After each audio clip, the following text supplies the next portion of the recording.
Decision making. It's something we do every single day, multiple times a day. And it can be overwhelming and debilitating. That's why I'm so glad we're hanging out with today's expert. Welcome to The Grit Show, Growth on Purpose. I'm Shauna Rodriguez, and I'm honored to be leading you on today's journey as part of this community, learning and growing together as seekers and thrivers. I'm glad you're here, and I hope you stick around until the end. I'll tell you more about our summer giveaway. Today is the last day to enter. Kirsten helps overthinkers trust their choices. She spent years moving her life and career forward, master's degree in tow, feeling way more angst than certainty. Despite success and smarts, she second-guessed big and small decisions, overvalued others' opinions, and usually catastrophized about what could go wrong. Coaching allowed her to finally feel calm, clear, and confident, so she could feel present in her life, and that's exactly what she helps clients do now. Welcome, Kirsten. I'm so glad you decided to join us. Thank you. I'm so excited to talk to you today. I would love to hear a little more about your story. Can you kind of lead us through your path from your Yale master's degree to where you are today as a coach? Yes, happy to. I always did theater. I think I got into it the way a lot of people get into it because I did it as a kid and then I just never stopped and never had a master plan about this is exactly how I'll make money in my life. I just kept on doing it because it was fun. And I think looking back, I can see I didn't really overthink it, which high five. So I found my way into stage managing in undergrad. And then I just kept on that track. So I worked professionally for a couple of years, went to Yale for the master's degree for 3 years. And I was good at my job. I was really good at it. Never felt like it was my purpose. That question never really came up. I just kept doing it. At some point, I think I stopped doing it just because it was fun and more because it's what I had always done. Yeah. And I was really good at it. And especially every overthinker I meet is also an overachiever. So it's hard to stop something you're good at. And I just wanted to keep getting better. And it was also my identity was all wrapped up in it by then. So by the time I got out of grad school, I both knew I was going to quit this job and also had just gotten the graduate degree. Invested a lot of time and energy and life force into this path that I was I guess I'm going down this path now. So it de-escalated from there. I kept doing it. I followed a boy to New York, stage managed, just kept doing my job, kept looking for more gigs, kept loving it sometimes. And still this big question was in my mind of when are you going to figure out what you're doing next? But I didn't feel a rush to answer that question, probably because I wasn't looking directly at it and realizing this is legitimate. Yeah. So I just stayed and I ended up, I'm not regretful of it. It is definitely why I teach what I teach now. But I stayed in it long time and ended up making my way back to LA where I'm from, worked for the biggest theater company in town, made wonderful friends, had great experiences, had terrible experiences. And unfortunately, me finding my purpose was I'm one of those stories that I just got so disillusioned and worked with someone so miserable that didn't know how to process their own stuff. So they took it out on everyone around them. And that was my last show. I was okay, when we finished that tour, I got back to town, had gotten rid of my apartment, had nowhere officially to live, had no job. And I was what I do know is I'm never working for anyone else again. I'm never working in theater again. I'm not working nights. I'm not working weekends. I'm not getting yelled at. I'm not making anybody coffee. You learned a lot. You had a lot of decisions right there, huh? Yeah, it sucks to have to get to that point and finally watch yourself make a decision that's okay. Now I want to have the conversation with someone. By then, thank God, I had exposure to coaching. I'd had a teeny tiny, did a 5-week program with a group that changed my whole life. But I went back to that coach And I made that decision like, okay, this is an important question to answer now. What am I going to do next? It just stings looking back that you were asking that question for 7 years and you never made it important to answer until you were miserable and desperate and anxious. But that's how I got there. If it's not directly in front of you, you can put it over there long enough and not have to look directly at the question. Yeah. I think a lot of people can identify with that. I think we've all had those big questions, but if we get far enough away from them, they look smaller. So we keep stepping back and further away because we don't want to acknowledge how big that question is. So 100%. Actually, that's the episode that's coming out on my podcast. It's number 12. And I talk about, amongst other things, 3 behaviors that are very common for overthinkers when we don't feel clear. We usually avoid it totally. This will probably solve itself. yeah. I'm busy. We're going into tech. We have a next thing. I can't uproot my whole life right now. Or we angst about it.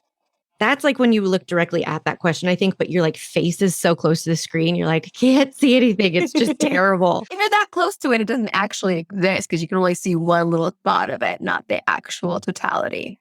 Yeah, you're just focused on how terrible it feels to not know all the answers to the questions. And it's all you're focused on. It's like, having an injury and then just looking right at it hurts. And it's like, that's not helping anything. Not to invalidate that pain, but like, if that's all you're doing to address the pain, it's like, that just magnifies it. So I think I did all of it. I avoided, I indulged the angsty drama. And then another thing I did, and I see people doing a lot too, was like trying to outrun the lack of clarity. So like, I didn't feel super attached to my old job. I didn't feel purpose. I read Big Magic and I was like, what is she talking about? Who are these people who are so passionate about what? That's a thing? No, that's not really a thing. I don't understand you people. No, I don't understand that. And it's crazy because like I work with artists, exclusively with like creative people, but very few people, I think. I mean, I don't have to go into a whole diatribe about theater, but I worked with a lot of people who were just in it because it was fun. They were good at it and they did manage to find the jobs that paid good money. And I made good money, but a lot of people were in it for their ego and were in it for, I don't know, whatever else they got out of it. And then a lot of the people who are really passionate and they're like, art is my purpose, are super passionate, are like not making any money. That's not who I was working with. So that was kind of a side note, but I never felt like that was my purpose. Oh, but I did keep trying to outrun clarity by just working harder and like hoping clarity would come to me. Yeah, just magically appear. Which it didn't. Yeah. So finally I had that conversation with the coach. That's like the end of the story when I find my purpose is I was convinced it was going to be this huge frickin' 6-month minimum, horrible, terrible, difficult journey. And I had like a 90-minute conversation with her. And she was like, you sound like you kind of just want to help people feel better. Like when you felt better when you got coaching. You're like, what? No, it's going to be harder than that. I waited too long to figure this out. That's the other thing too. My therapist had said, you should be a life coach. I was like, okay, I'll just go get whatever I thought life coaches did, right? I'll go get a bunch of crystals and then I'll just be a life coach. I'll just change my whole identity and like what master's degree.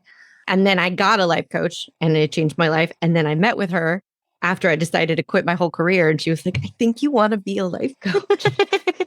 And I was like, how is this so obvious to everyone else? How is it so obvious to everyone else? Is that something you work with people on? I think that our brains are so noisy. I think it is sometimes impossible to hear ourselves clearly, especially if we're not practiced in it. If you don't like actually realize that you can't hear yourself and you can't, and you have no idea how to, I think it's very hard to hear yourself clearly. And a lot of what I do with my clients is just repeat back to them things they say because we can hear ourselves sometimes, but we can miss the magnitude of what we're saying. Like one of my clients right now is changing the structure of her job because it is, in her words, not sustainable to continue as is. But I had to tell her that she said that like at least 6 times. Because we can downplay how important the things we want are And the things we know, like not even that we want. It's like, she was like, no, it's not sustainable. And I was like, okay, you said that. Oh, it's what you want, right? Yes, it's like we're pointing out that big thing in the corner. Let's move it a little closer. Let's move it a little closer. Because you see it. You see it a little bit closer. Yeah. Yeah. So I was like, what might life look like if I decided I was going to be a life coach? I love how quietly we have to say that. If I change everything but my identity and everything that's important to me and go this whole different direction when I already have my master's degree over here and all of my friends and all of my life and everything I've built over here, and I go over here, what does it actually mean for me? I think identity being wrapped up in it is a big part of it. Yeah, I think for at least the first 6 months, but maybe even the first year, probably the first year, people would ask, what do you do? And I would introduce myself as like, well, I used to be a stage manager. But that's how much it was in there. Yes, that totally makes sense. So as you made this shift and then you've come up with your specialty really is around decision making. So how did that come to be in the forefront for you as what you specialize in? How did that rise to the top as what your clients really needed support around? Yes. I worked one-on-one with people for about 3.5 years. Mm-hmm. At the beginning, I would work with anybody on anything and found out quickly who I like working with and who I'm good at working with. And as I got more training and as I worked with more people, my clients and I became more and more, cohesive. Mm-hmm. And so at the end of that 3.5 years, I sat in a pile of notes because I create a decision anchor for all my clients, which is vision, goals, and values. Mm-hmm. You make sure they know who they are and where they're going, even if they have lots of questions about that too. And I printed everyone's out. I cut them all up. So I was literally sitting in piles of visions and goals and values. And I was like, okay, what does everyone have in common? Wow. It was such a fun project. I gathered everyone's core values together and I found out what are the type of people that I work with? What do they tend to value? And that was super interesting information. And then what are their vision statements? Who are they trying to be? Who are all the people I'm working with trying to become? Mm-hmm. And what are their goals? And I love your question of how did it rise to the surface? Because it literally everyone had goals about taking faster action, not overthinking. And I just started seeing the common denominators rise to the surface. And I was like, it's decision making, which seems broad on paper because everything is decisions. But really, when I started looking up, okay, who's teaching decision making? Where can people go for help with this? I didn't find anything. I found stuff for business people. I found stuff for C-suite people, stuff for, decisions on parenting, decisions on organic farming. But there's I couldn't find anything that was what if I just feel like a smart, functional person, but decisions feel harder than they should be? And that's what everyone that I worked with had in common. Well, fine, I'll do it. I'll make it up. Kirsten, we need someone to step up. You got this. Come on. All my clients are such wonderful humans too. I was I got to get all these people in a room because everybody thinks that their problems are so unique and overthinkers are so hard on themselves. They're I shouldn't have this problem. I shouldn't be doing this. I should be better at this by now. Blah, blah, blah. And I found myself always telling people stories about other clients, within the bounds of anonymity. But I was y'all just need to hear from each other and see that you're not alone. Really connect with people in this intention to become a really self-trusting, powerful decision maker. So I did. I put them all in a room together. Fun. It is so much fun. Primarily you work with groups more than one-on-one, or do you do both? It's group, but it has one-on-one included in it. Because sometimes you just need that time for yourself. So I was just we'll do it all together. But the group aspect is really important. And I think I hear both things from people who join, because some people join community because they're either working alone or they just want to know themselves and they know that they like teaming up to accomplish a goal. And some people kind of join almost in spite of the group, that they know that the group is there, but they're more interested in what they'll get, which is like trusting every decision they make. And then they end up being so grateful that they're like, oh my gosh, we couldn't do it without the group, because it's like you have to hear these other people's stories and you have to be able to watch somebody else get coached on something that you need. But like I said, when sometimes our heads are so noisy, sometimes we can't hear ourselves clearly or hear other people clearly. So what do you find is the most common factor that holds people back from making decisions? That they don't really understand what they're afraid of. I think if you're not making a fast decision, or you're making it and then you're like, you're dipping your toe over the line and then back, you're making it and then you're unmaking it and you're rethinking it and you're second guessing it. I think what I see 9 times out of 10, it's not confusion, it's not indecision, it's just a lack of awareness about fear. Because everyone I work with is very smart. I'm sure all of your listeners are the same, right? It's like, we think we should be smart enough. So if our brain has come up with a question, we should just expect ourselves to be able to answer it. And if we're not easily answering it quickly and confidently, then we're like, oh, that means there's something wrong with me. When really looking at a decision you're going to make, you go straight to investigating what you're afraid of in the sunshine, like not doing it on the side in the dark. You really go directly to that. It makes the decision so much easier, makes that process so much faster. You acknowledge what it is that's holding you back instead of trying to blame it on yourself or just feel like there's nothing there. You actually acknowledge what the elephant is or what the spider is walking over. Yeah. And you don't invalidate the elephant. That's what I mean. If people are aware of their fears, usually what they are doing is like invalidating it by saying, I shouldn't be worried about that. Or I'm really worried what other people are going to think, but I know I shouldn't be. Mm-hmm. But it's like, you are. And it's affecting literally your whole life because you're not making this decision. So instead of just deciding we shouldn't be afraid so it doesn't count, so let's not talk about it, let's talk about it. It's like the simplest thing, but it's the game changiest. Game changiest. That is my favorite Kirsten word so far today. So the game changiest thing is to identify what it is that has that fear, acknowledging it, knowing it's a thing. And then I help people, I kind of talk about it as like becoming fluent in fear. Like I help people understand, like open up lines of communication with themselves super, super clearly so they can watch themselves want to do something, get afraid of XYZ, and then have a constructive conversation with themselves about that fear, those perceived consequences, their needs and wants, so they can move forward. That's wonderful. And I usually help facilitate that conversation to get to begin with so that they can like practice having it on their own. There you go. Do you have an example of a client where their perceived fears and this decision-making got in the way of them kind of realizing their purpose and you were able to get to the other side of that?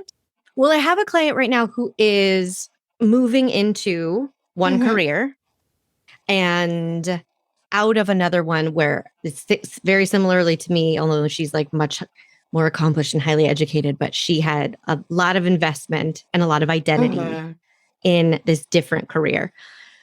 She knew pretty clearly she was done with this one.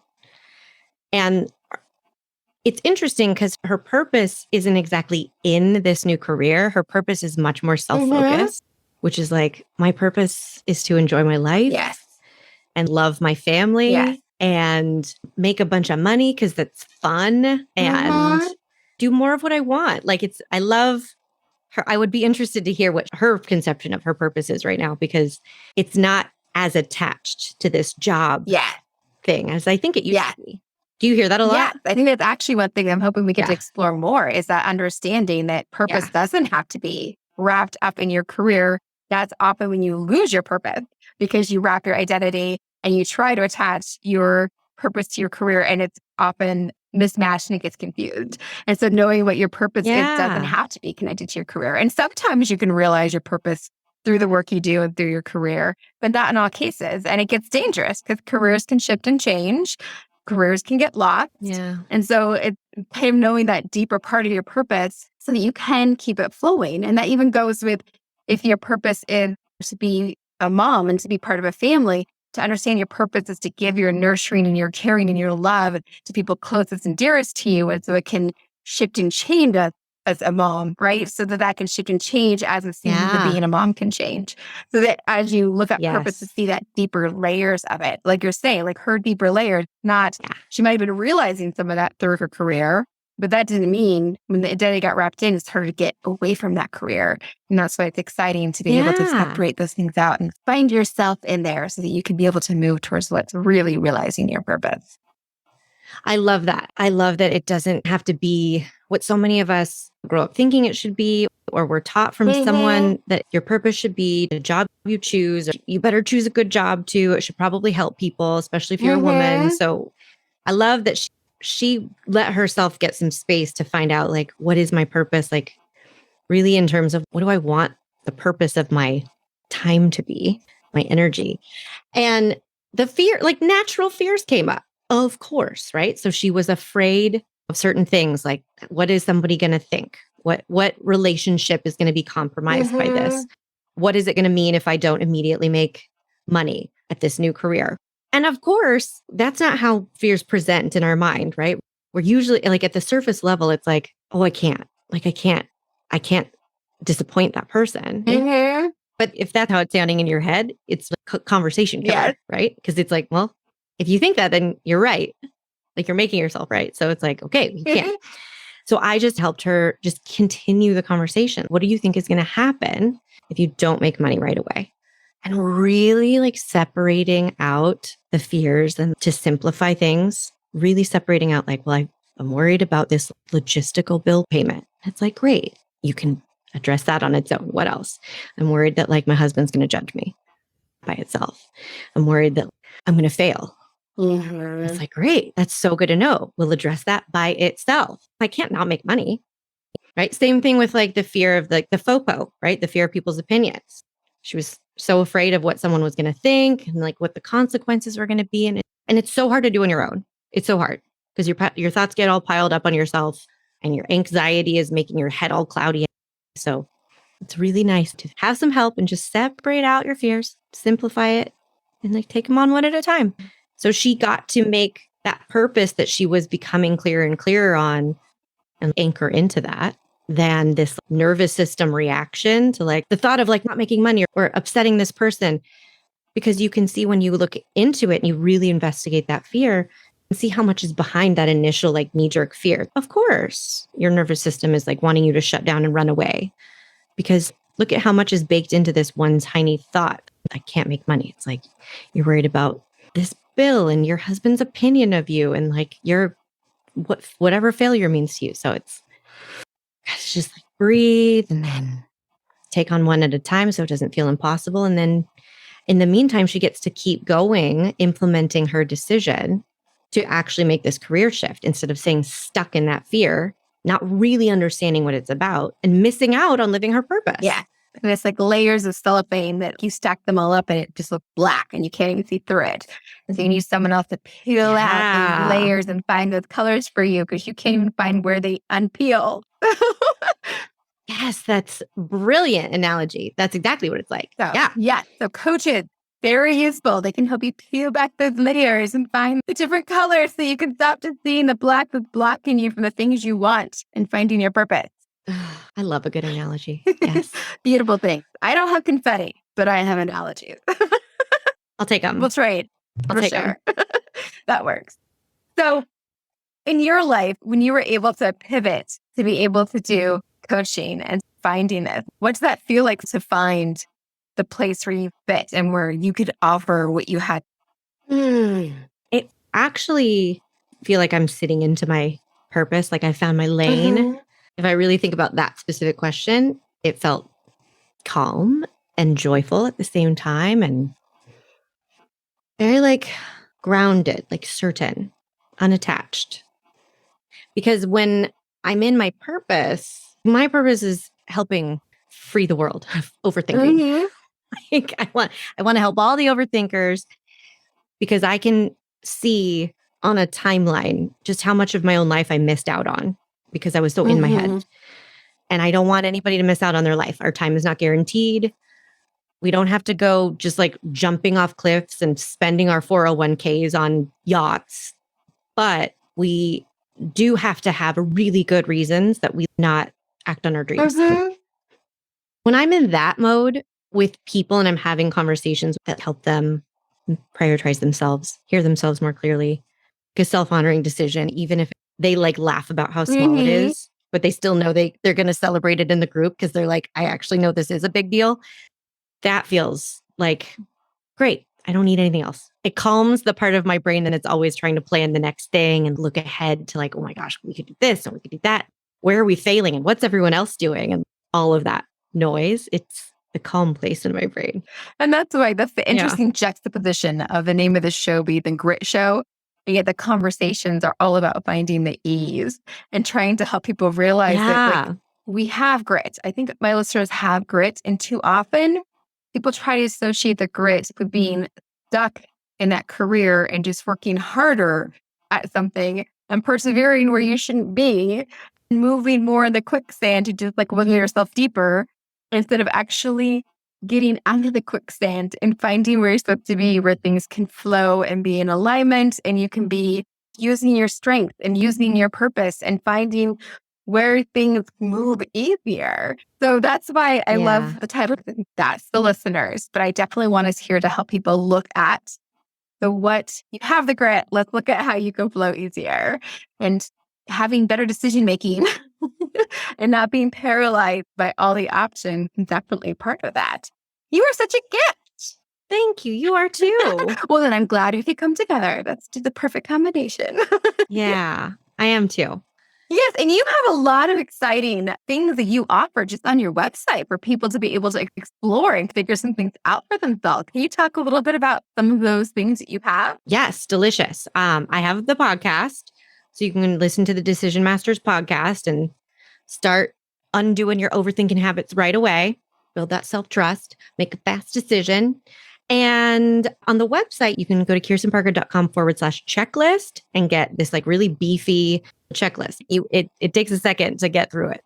It's 6 behaviors to make every decision easier. Nice. And you can go to kirstenparker.com/quiz, take the momentum quiz, get your personalized action plan so that you can figure out what's killing my momentum. What exactly do I need to do to reboost it? It's going to be super easy and fun. And you can go to kirstenparker.com/clarity and get the clarity workshop if you really are in this like purpose finding place, or you want to just organize your thoughts and get some goals down on paper. It is so good. Nice. Lots of great options. And she has some great reel that I see. They're so much fun. I love them. I met her and then I thought of and I'm like, you were so entertaining. Oh, and so easy to identify with. It's on Instagram.